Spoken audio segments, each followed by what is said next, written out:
won, but you lost.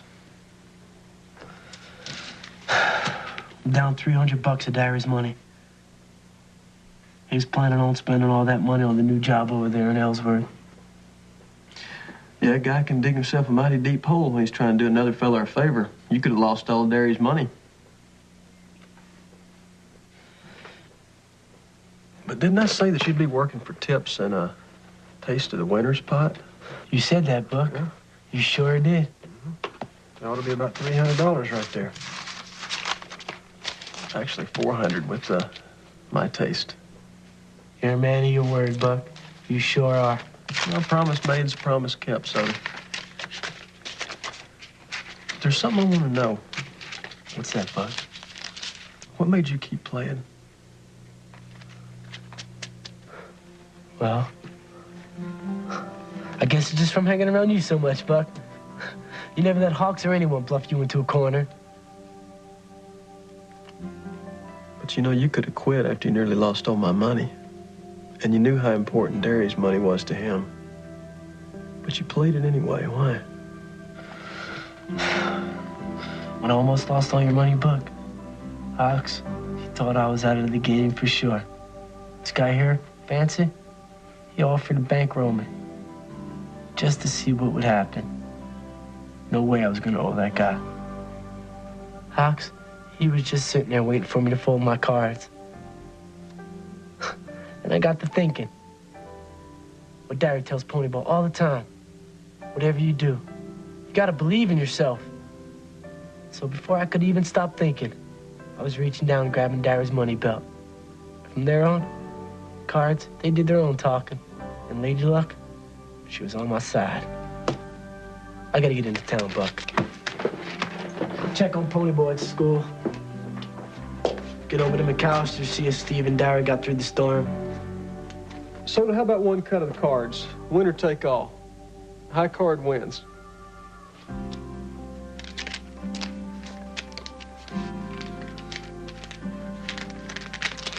Buck. The Cincinnati kid here, he played his game for the year. Well, maybe next year. You know, Hawks will be back. He'll want a piece of you. A big piece of you. Next year, Buck, I'll have to be playing with my own money. I'll see you tomorrow, buddy.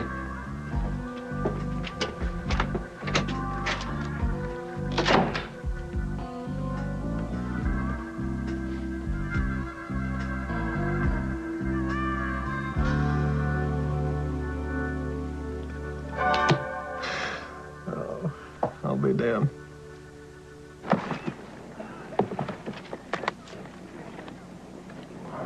Yeah, your roof's still here. So's a house.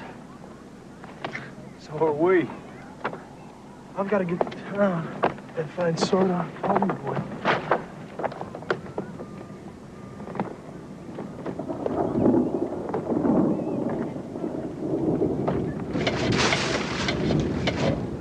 Curtis, we'll be heading out. I owe you a paycheck. I'll send you my address. Where are you going? St. Louis. Big hotel there, reunion of my division, you know, from big WW2. Thanks a lot for your help up there. Yeah. Steve, we got to get this place cleaned up. Okay. I'm just telling Curtis, heading out for St. Louis. Yeah, I heard. Never was in the war. Never nothing. Got me a medal. Told my war stories.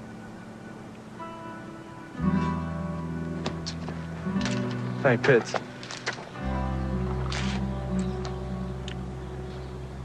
This is yours. One time in my life, he was my hero, but that was a long time ago. Here. You get to that reunion, you remember my dad to him, okay?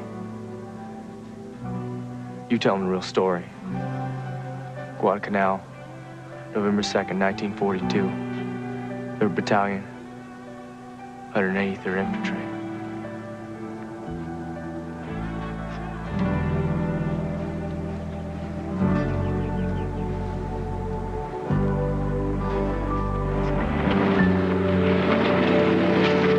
Franklin once wrote, "Resolve to conform without fail what you resolve." I guess what he meant was do what you gotta do and do it right. I could help Steve and me get this place clean. Then we'll go home. The house. Oh. That's kind of what happened to me and Soda and Derry that day.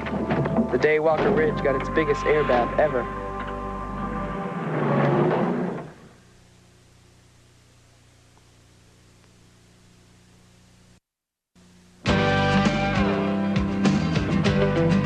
Al Bundy here. Tonight, I'll be judging a beauty contest, surrounded by beautiful babes. You know, I never thought I'd hear myself say this, but life is good. Catch an all-new episode of Married with Children later tonight, right after The Simpsons. Now, stay tuned for America's Most Wanted next.